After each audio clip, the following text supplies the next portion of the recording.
आपके अपने YouTube channel Prince classes में हार्दिक स्वागत है। आज इस क्लास में कक्षा 10 गणित की प्रश्नावली 9 त्रिकोणमिति के कुछ अनुप्रयोग का बेसिक कंसेप्ट समझेंगे। तो आपको ये क्लास बहुत ही ध्यान पूर्वक समझनी है, क्योंकि मैं आपसे बार बार कहता आ रहा हूं, अगर आपको गणित सीखनी है तो उसका बेसिक कंसेप्ट आप अच्छी तरह से सीख लीजिए, आपको सवाल आसानी से समझ में आ जाएंगे।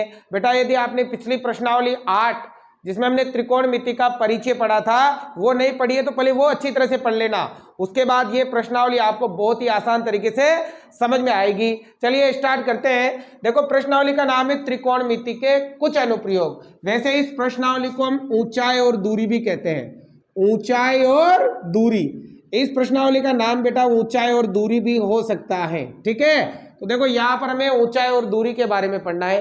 तो वैसे आपको अब ये समझ में आने लगेगा कि त्रिकोणमिति आपको क्यों पढ़ाई जाती है, ऐसा क्या कारण है कि हमें त्रिकोणमिति पढ़ाई जा रही है। तो बेटा देखो आपको यहाँ ऊंचाई और दूरी का नाम सुनते ही आपको समझ में आ गया होगा कि जो ऊंचाई ज्ञात करनी है किसी की भी, यहाँ से चंद्रमा की ऊंचाई, किसी पहाड़ की ऊंचाई, किसी यहाँ से सूर्य की दूरी, ये सारी की सारी जो ऊंचाइयां हैं ये आप इसके सूत्रों से आसानी से ज्ञात कर सकते हो। दूरी का मतलब जैसे किसी देश का क्षेत्रफल, नदी की चौड़ाई, नदी की लंबाई, ये सारी चीजें आप त्रिकोणमिति के सूत्रों के माध्यम से भी ज्ञात कर सकते हो, इन्हीं से ज्ञात होती है, ठीक है। अब देखो ऊंचाई, जैसे उदाहरण के लिए मान लीजिए यहाँ पर कोई पेड़ खड़ा है। अब ऊंचाई हमेशा 90 डिग्री पर होती है, तो बेटा ये जो ऊंचाई होती है ये हमेशा होती है ऊर्ध्वाधर। कैसी होती है? ऊर्ध्वाधर। और दूरी, अब मान लीजिए इस पेड़ से कुछ दूरी पर यहाँ कोई व्यक्ति खड़ा है, ठीक है, तो ये वाली जो ये दूरी होती है, और दूरी को हम कहते हैं क्षैतिज। क्या कहते हैं? क्षैतिज। देखो ऊर्ध्वाधर तो होती है हमेशा 90 डिग्री के कोण पर, और क्षैतिज होती है हमेशा 180 डिग्री के कोण पर। अब मान लीजिए कोई व्यक्ति यहाँ से इस पेड़ को देख रहा है, इसके यहाँ पर, ठीक है। अब जब यहाँ देखता है तो यहाँ पर एक काल्पनिक रेखा बन जाती है जिसे हम कहते हैं दृष्टि रेखा। क्या कहते हैं बेटा? दृष्टि रेखा कहते हैं। मतलब आपको ये समझना है कि इस प्रश्नावली में मेन चीज आपको चित्र बनाना आना चाहिए। अगर चित्र अच्छी तरह से बनता है आप लोगों से तो सवालों को बड़ी आसानी से आप हल कर पाओगे, और चित्र भी बनेगा आपके समकोण त्रिभुज का। प्रत्येक सवाल में समकोण त्रिभुज का चित्र बनाना है, ठीक है। अब देखो ऊंचाई दे दे तो आपको ऐसे बनानी है, क्षैतिज दे दे तो आपको ऐसे बनानी है, और ये एक काल्पनिक रेखा होती है, ये दृष्टि रेखा, जिसे हम दृष्टि रेखा बोल देते हैं। यहाँ वास्तव में कोई रेखा नहीं होती। जैसे यहाँ से कोई व्यक्ति यहाँ देखेगा ना, तो यहाँ से इसकी दृष्टि से एक लाइन बनती है, इसे हम क्या बोल देते हैं? दृष्टि रेखा बोल देते हैं, ठीक है। अब देखो यहाँ पर जो आपने ये पेड़ की ऊंचाई बनाई, ऊंचाई में यहाँ एक बिंदु है। अब इस बिंदु को आप बोलते हो आधार बिंदु। क्या बोलते हो बेटा? आधार बिंदु बोलते हो, या फिर बोलते हैं इसे पाद बिंदु। क्या बोलते हैं? पाद बिंदु बोलते हैं, या पाद मतलब पैरों का बिंदु। और देखो इस पेड़ का जब यहाँ इसे या तो हम बोलते हैं चोटी, या बोलते हैं शिखर, या फिर बोल देते हैं शीर्ष।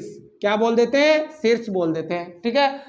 अब देखो जब कोई व्यक्ति यहाँ से ऊपर की ओर देखता है, नीचे से ऊपर की ओर देखता है, तो यहाँ एक कोण बनता है, और ये कोण थीटा मान लेते हैं, तो इसे हम बोलते हैं उन्नयन कोण। क्या बोलते हैं? उन्नयन कोण। जब कोई व्यक्ति नीचे से ऊपर देखता है, नीचे से किसी ऊपर देखता है, तो हमारी आंखों और यहाँ क्षैतिज के मध्य एक कोण बन जाता है, जिसे हम क्या कहते हैं? उन्नयन कोण कहते हैं।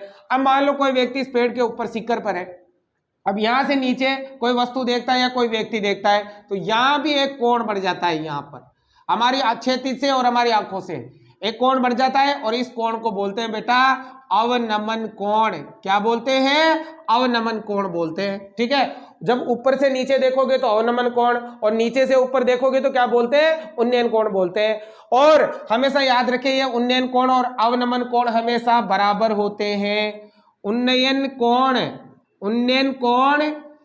कोण किसके बराबर होता है? अवनमन कोण के बराबर होता है। अवनमन कोण बराबर होता है। कैसे? देखो यहाँ पर अगर आप ध्यान लगाओ तो जेड आकृति बन रही है, और जेड आकृति में बने कोण एकांतर कोण कहलाते हैं। पहले हम पढ़ चुके हैं इस चीज को, ठीक है। तो ये उन्नयन कोण और अवनमन कोण क्या होते हैं? बराबर। और ये एकांतर कोण में सब बराबर होते हैं, इसलिए ये दोनों कोण में से क्या होते हैं? बराबर। अब जब हम सवाल करेंगे ना, तो सवाल में केवल और केवल उन्नयन कोण का ही प्रयोग करेंगे, हम अवनमन कोण का प्रयोग नहीं करेंगे। अवनमन भी दे रखा है तो उसे उन्नयन बढ़ा लेंगे, क्योंकि दोनों बराबर होते हैं, तो जितना वो होगा उतना ही हो जाएगा। ठीक है, तो ये तो बात होगी। देखो, अगर आपको कोई खंबा दे रखा है, कोई पेड़ दे रखा है, कोई भवन दे रखा है, तो आप बिल्कुल सीधी लाइन बनाओगे ऐसे। ठीक है, अब उससे कुछ दूरी पर कोई वस्तु रखी है, व्यक्ति खड़ा है, तो वो ऐसे क्षैतिज लाइन बनाओगे। ठीक है, हमेशा जो आधार या दूरी होती है वो क्षैतिज में होगी, और ऊंचाई जो होगी वो हमेशा कैसी होगी? ऊर्ध्वाधर। और ऊंचाई होती है 90 डिग्री के कोण पर, इसलिए क्या बनेगा? समकोण त्रिभुज बनेगा। अब समकोण त्रिभुज में आप अच्छी तरह से जानते हो कि 90 डिग्री के सामने की भुजा को कर्ण कहते हैं। क्या कहते हैं? कर्ण। और जो भी कोण आपको दे रखा है, जैसे मान लो यहाँ कोण दे रखा है थीटा, तो इसके सामने की भुजा को लंब कहते हैं। क्या कहते हैं? और जो ये भुजा बची उसे हम क्या कहते हैं? आधार कहते हैं। अगर मान लो ये कोण यहाँ ना होकर यहाँ होगा, तो फिर इसके सामने ये लंब हो जाएगा और ये क्या हो जाएगा? आधार हो जाएगा। ये हमने पिछली क्लास में अच्छी तरह से समझाया था आपको। अब देखो, ये समकोण त्रिभुज बनने के बाद आपको दो चीजें और कंप्लीट होनी चाहिए। एक तो लाल बटा कक्का, LAL बटा के, लाल बटे कक्का की ट्रिक पूरे सवालों में काम आएगी।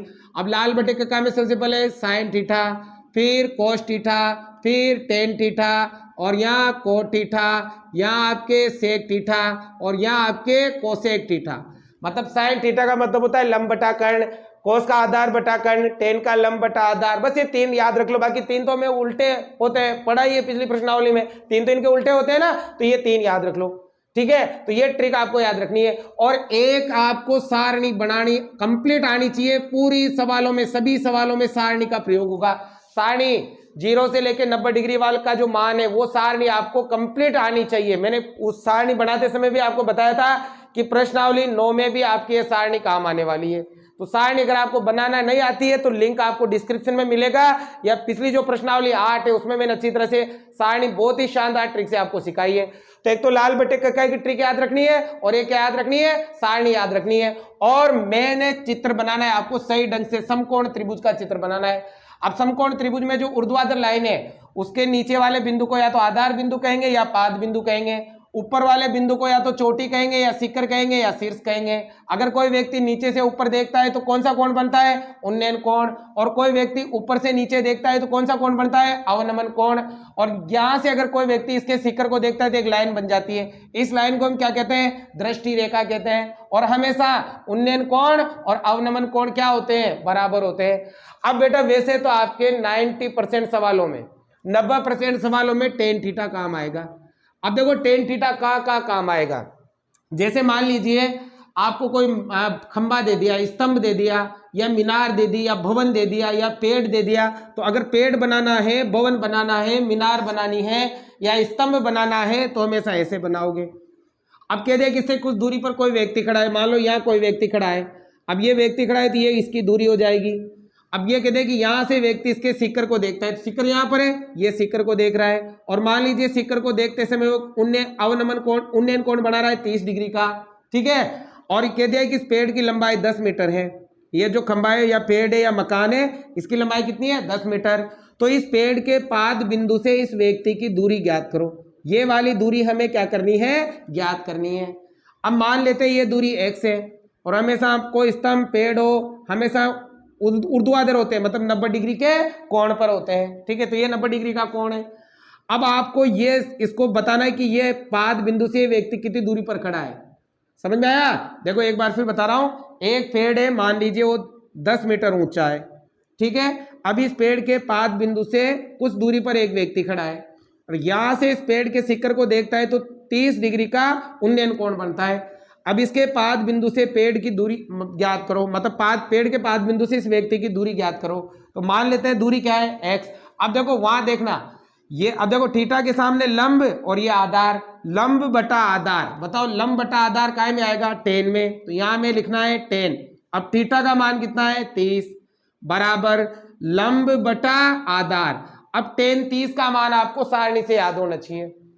सारणी अगर आपको आती है, सारणी बनाना सिखाया था ना मैंने, बहुत ही अच्छी तरीके से आपको मैंने सारणी बनाना बताया था। वो सारणी अगर आपको आती है तो आप बड़ी आसानी से 10 30 का मान, देखो ये वाली सारणी, ये सारणी बताई थी मैंने, ये सारणी कंप्लीट आपको आनी चाहिए। देखो tan 30 का मान होता है 1/√3, तो tan 30 की जगह लिखेंगे 1/√3 बराबर लंब कितना है 10 और आधार कितना है x, इनको क्रॉस मल्टीप्लाई करेंगे, ये भी बिन में, ए बिन में बीच में बराबर का हो तो वज्र गुणा करते हैं, x एकम x और 10 को √3 से किया तो यह आ जाएगा 10√3 मीटर। तो आपके जो इसके पाद बिंदु से इस व्यक्ति की दूरी हो जाएगी वो कितनी हो जाएगी 10√3 मीटर हो जाएगी। बस 2-2 3-3 लाइन का सवाल होगा, प्रत्येक सवाल ऐसा ही होगा।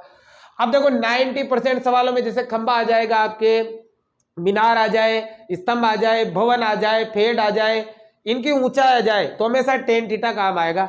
अब देखो सब कभी कभी साइन और कोस भी काम आएगा। साइन और कोस कब काम आएगा, जब आपको कोई पहाड़ दे दे, पर्वत दे दे, मान लो ये कोई पहाड़ ऐसे होता है, ऐसे होता है पहाड़। अब पहाड़ की ये तो है ढलान और ये है पहाड़ की ऊंचाई। अब या तो आपको इसमें पहाड़ की ऊंचाई दे देगा और ये ढलान पूछेगा कि ये वाली कितनी है, या पहाड़ की ढलान की दूरी दे देगा और ये ऊंचाई पूछेगा कि ये वाली कितनी है। तब आपके देखो अब ये 90 डिग्री बढ़ेगा तो ये कर्ण होगा, ये लंब होगा, ये आधार होगा। अब ये कर्ण बटा लंब काम आएगा, आपके कर्ण बटा लंब या लंब बटा कर्ण, साइन काम आएगा या कोस काम आएगा। या फिर जैसे मान लो कोई पतंग है, ये कोई पतंग है, अब ये पतंग आकाश में उड़ रही है तो पतंग की डोरी ऐसी होती है तिरछी, और ये पतंग की ऊंचाई हो गई और ये जमीन हो गई क्षैतिज, ठीक है। अब पतंग की डोरी, या तो पतंग की डोरी की लंबाई दे देगा और पतंग की ऊंचाई पूछेगा, या पतंग की ऊंचाई दे देगा डोरी की लंबाई पूछेगा। तब भी आपके देखो 90 डिग्री है तो इसके सामने ये कर्ण है, ये यहाँ कोई कोण बना है उन्नयन, तो ये लंब है और ये आधार है, तो लंब बटा कर्ण, यहाँ भी आपके क्या आएगा साइन थीटा काम आएगा।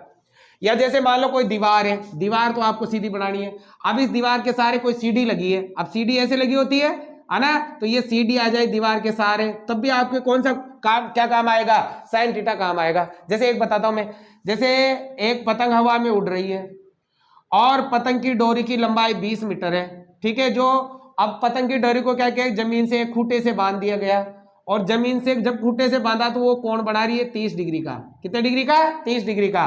अब आपको बताना है कि पतंग की ऊंचाई क्या होगी, ये वाली ऊंचाई ज्ञात करनी है। माना पतंग की ऊंचाई h मान लो, x मान लो, कुछ भी मान लो, h मान लिया। अब देखो अब 90 डिग्री के सामने लंब होगा, इसके सामने कर्ण होगा, इसके सामने लंब होगा, तो लंब बटा कर्ण, बताओ लंब बटा कर्ण काय में आता है साइन में, और साइन कितना 30, साइन 30 डिग्री बराबर लंब बटा कर्ण।